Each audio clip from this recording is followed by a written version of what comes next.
Te doy la bienvenida a este nuevo podcast de Pedagogía para la Vida. Mi nombre es Patti Serlenga y como siempre te agradezco este ratito que tenemos para compartir un par de veces por semana. Martes y jueves, por el momento, estamos publicando estos encuentros cortitos, formato audio, que nos permite ir desarrollando distintos temas que no solamente tienen que ver con lo que vemos en los talleres de Pedagogía para la Vida, desarrollo de inteligencia emocional integrativa, sino que además busco aportar temas que hacen a un aprendizaje sobre nosotros mismos. Cada uno está haciendo su propio camino, descubriéndose, entendiendo cuáles son los recursos que todavía no tenemos desarrollados y que queremos y necesitamos desarrollar para tener una calidad de vida con significado. La vida es una experiencia increíble. Como dicen muchos conocedores del tema, la vida es una gran escuela y no dudes, y lo sabes por experiencia, a veces es una escuela dura. A veces no entendemos por qué debemos pasar por ciertas situaciones. Muchas veces sentimos injusto lo que vivimos. Muchas veces caemos de rodillas emocionalmente y nos sentimos víctimas. Podemos sentirnos así, tenemos todo el derecho de sentir como nos sentimos y como es común que escuches en estos encuentros, el problema no es lo que sentimos, sino qué hacemos con lo que sentimos. Si me caigo de rodilla y tengo recursos internos para volver a ponerme de pie con un aprendizaje, porque también es un interesante concepto esto de entender que en la vida no hay errores, hay aprendizajes. Entonces, lo que voy transitando, aunque sea duro, difícil, aunque en muchos momentos yo lo sienta injusto, van construyendo, ¿sí?, un eje interno, una fortaleza que es mía y que le estoy construyendo desde una vida donde voy colocando una conciencia y una presencia consciente. Entonces, en estos encuentros me encanta ir a algunos temas que hacen justamente a contenido sobre crecimiento personal. Mira, te cuento algo muy propio. Cuando arranqué con la idea de los talleres de pedagogía para la vida, realmente pensaba hacer hincapié y hacer foco en todo lo que significa desarrollo de inteligencia emocional. A mí me gusta mucho hablar de educación emocional. Yo tengo un posgrado en inteligencia emocional de la Universidad Interamericana, así que es un tema que me gusta, que lo he profundizado, pero en realidad fue abriéndose el abanico, porque pedagogía para la vida es más que inteligencia emocional. Es un conocimiento profundo de uno mismo, es poder entender cómo se construye la psiquis humana, es conocer cómo trabaja biológicamente nuestro cerebro, es poder empezar a adquirir recursos que son tan necesarios para poder gestionar la propia vida. Hoy vamos a hablar de un tema que me parece muy interesante, desde ya que seguiremos con todo lo que tiene que ver sobre desarrollo de gratitud para sesgo positivo. Sabes que queremos abrir abanicos y no quedarnos solo en un resonar de sesgo negativo que propone lo biológico. Algo tiene que ver el tema de hoy. Porque si vamos a lo biológico, no podemos negar que el ser humano es un animal totalmente vulnerable. ¿Qué palabrita esta? No nos gusta la palabra, menos aún nos gusta sentirnos vulnerables, porque lo unimos a debilidad y unir esto a debilidad es unirlo a muerte, activa tensión, activa instinto de supervivencia.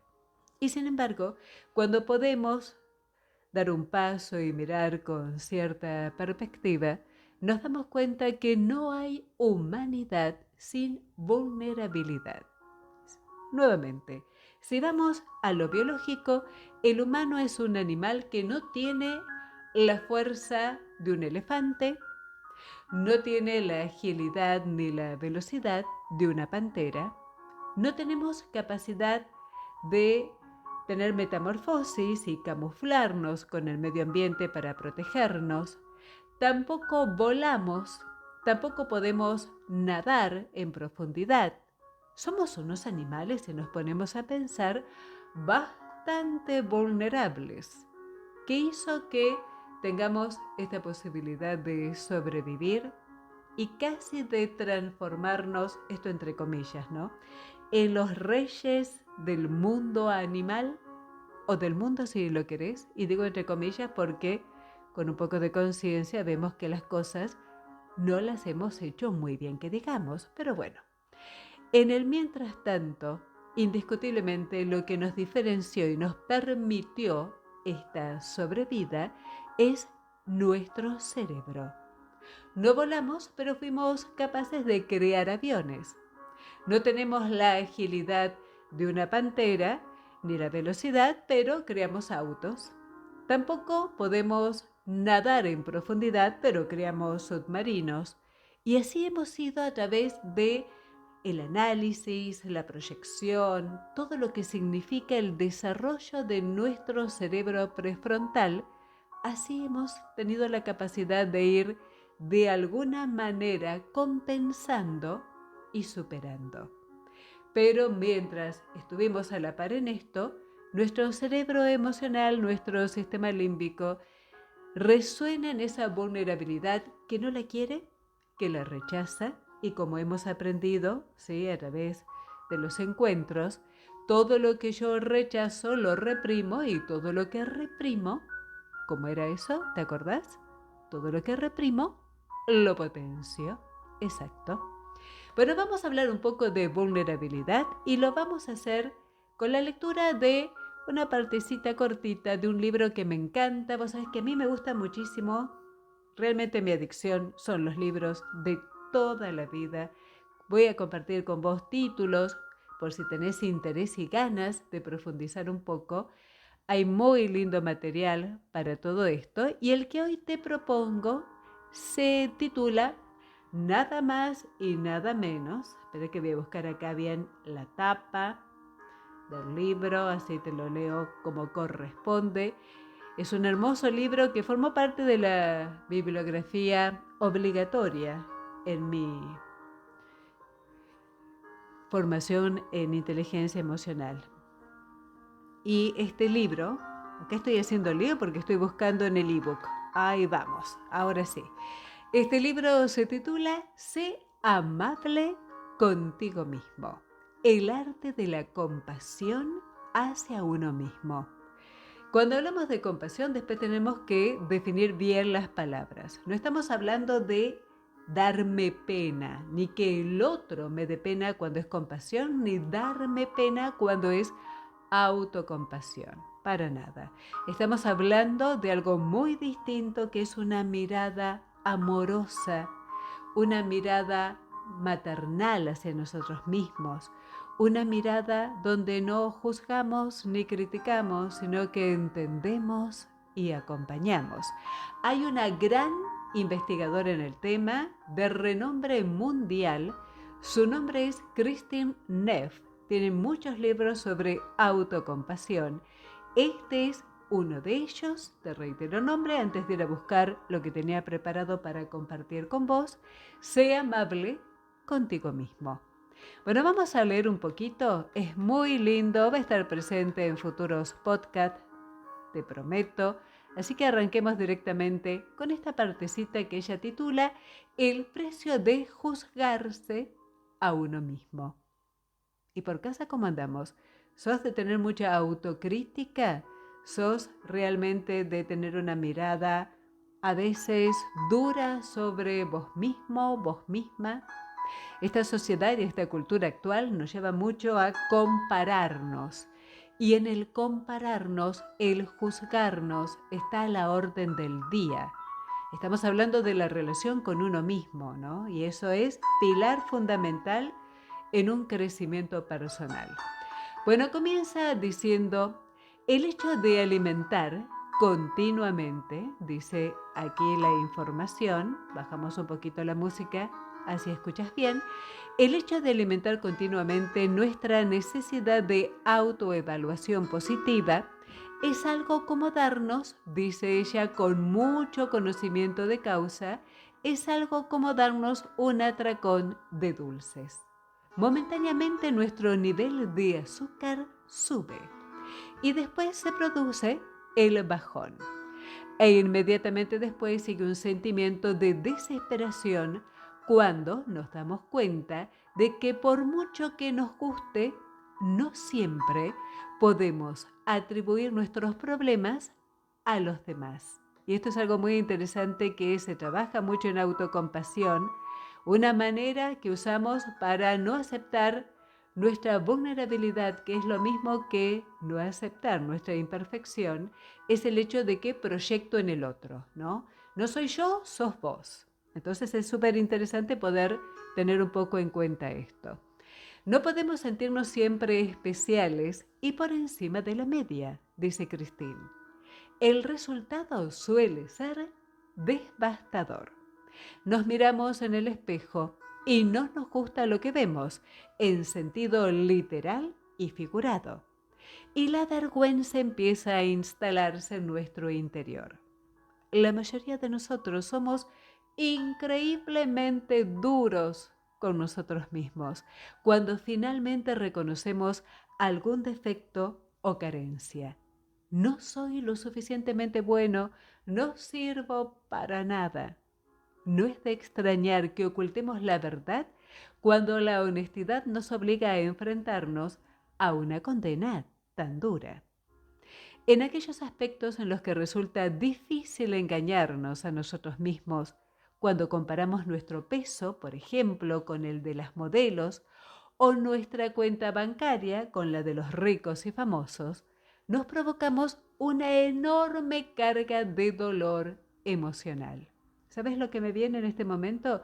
Cuando en las familias comparamos a los hijos, ¿no? Como vos, como hermana o hermano, en algún momento te sentiste comparado, para bien o para mal, y cómo eso va creando en las relaciones de todo el sistema familiar, cómo va creando con el tiempo resentimientos que tarde o temprano afloran.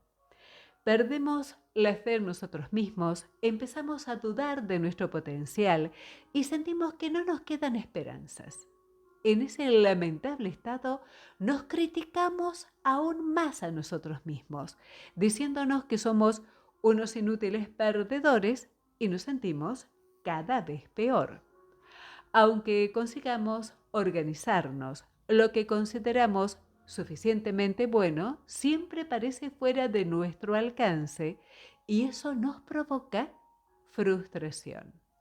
Tenemos que ser listos, estar en forma, ser modernos e interesantes, tener éxito y resultar sexys. Ah, y también cierto, debemos ser seres muy espirituales. Por muy bien que hagamos las cosas, siempre hay alguien que las hace mejor. El resultado de esta línea de pensamiento justamente da que pensar. Millones de personas necesitan tomar medicamentos para afrontar cada nuevo día. La inseguridad, la ansiedad y la depresión son increíblemente comunes en nuestra sociedad y en gran parte se debe a los juicios hacia uno mismo, el maltrato al que nos sometemos cuando sentimos que no somos unos ganadores en el juego de la vida. ¿Cuál es la solución? ¿Te preguntas? Dejar de juzgarnos y de evaluarnos, dejar de autoetiquetarnos como buenos o malos y aceptarnos con generosidad, tratarnos con la misma amabilidad, cariño y compasión que mostraríamos hacia un buen amigo o incluso hacia un desconocido. Por desgracia, no hay casi nadie a quien tratemos tan mal como a nosotros mismos. Cuando descubrí el concepto de la compasión hacia uno mismo, cuenta Christine, mi vida cambió casi de inmediato. Fue cuando cursaba mi último año en el programa de doctorado de desarrollo humano en la Universidad de California en Berkeley. Yo estaba dando los últimos retoques a mi tesis. Estaba atravesando un momento muy difícil, ya que mi primer matrimonio acababa de romperse y sentía mucha vergüenza y aversión hacia mí misma. Pensé que unas clases de meditación en el centro budista local me ayudarían. Me interesaba la espiritualidad oriental desde que era pequeña y sin embargo nunca me había acercado a la meditación en serio. Y tampoco había estudiado la filosofía budista, ya que mi investigación sobre el pensamiento oriental estaba más orientada hacia las diferentes corrientes del New Age californiano. Sabía que los budistas hablan mucho de la importancia de la compasión, pero nunca había pensado que tener compasión hacia uno mismo pudiese ser tan importante como tenerla por los demás. Desde la perspectiva budista, tenés que cuidar de ti mismo para poder cuidar a los demás. Si te juzgas y te criticas continuamente, intentando al mismo tiempo ser amable con los demás, estás poniendo límites artificiales que lo único que provocan en ti son sentimientos de separación y aislamiento. Es lo contrario de la integridad, la interconexión y el amor universal. Recuerdo una conversación con mi novio, Robert, que se apuntó conmigo a los encuentros budistas semanales. Yo negaba enérgicamente con la cabeza. ¿Crees que es cierto que podemos permitirnos ser amables con nosotros mismos, tener compasión hacia uno mismo cuando nos equivocamos o pasamos por momentos realmente difíciles? Ay, no lo sé. Si tengo demasiada autocompasión, ¿no voy a caer en la pereza y en el egoísmo? Pensé en esto durante un momento. Poco a poco me di cuenta de que la autocrítica no sirve para nada. De hecho, solo empeora las cosas. No me iba a convertir en mejor persona por el hecho de maltratarme continuamente. Más bien, estaba provocándome sentimientos de inadaptación e inseguridad. Y vertía mi frustración en las personas más cercanas a mí. Además, no quería reconocer nada de esto por miedo a sentir odio hacia mí misma si admitía la verdad. Mira qué lindo, ¿no? Qué importante como para releerlo, porque esto que acabamos de compartir del libro de Christine Neff, Sé amable contigo mismo, me parece que de verdad vale la pena. Es un hermoso libro, vamos a trabajar muchísimo sobre autocompasión también a través de estos podcasts. Termino solamente con esta frasecita antes de despedirme, no me quiero pasar. Nos sentimos tan conmovidos con el concepto de la compasión hacia uno mismo que en nuestra boda, mira vos, comenta ella, aquel mismo año, terminamos nuestros votos así. Sobre todo, prometo ayudarte a tener compasión hacia ti mismo para que puedas evolucionar y ser feliz. Hermoso. Para pensar, para que empecemos a meternos en estos temas, para que nos demos cuenta que el maltrato es realmente tóxico, enferma y daña, y el automaltrato destruye. Mucho para sacar conclusiones a través de todo lo que vamos a ir compartiendo en estos encuentros en formato audio, los podcasts de pedagogía para la vida. Reconocete como un ser hermoso que está haciendo todo lo mejor que puede, que tiene días de sol y días nublados, pero que está acá de pie, con ganas de exponerse, de salir de su zona de confort y de crecer. Mi nombre es Patti Sarlenga. Nos encontramos la próxima y ya sabes, me despido de la manera tradicional, simplemente con 3 palabritas o una palabrita que te la repito 3 veces y que va de corazón. Gracias, gracias, gracias.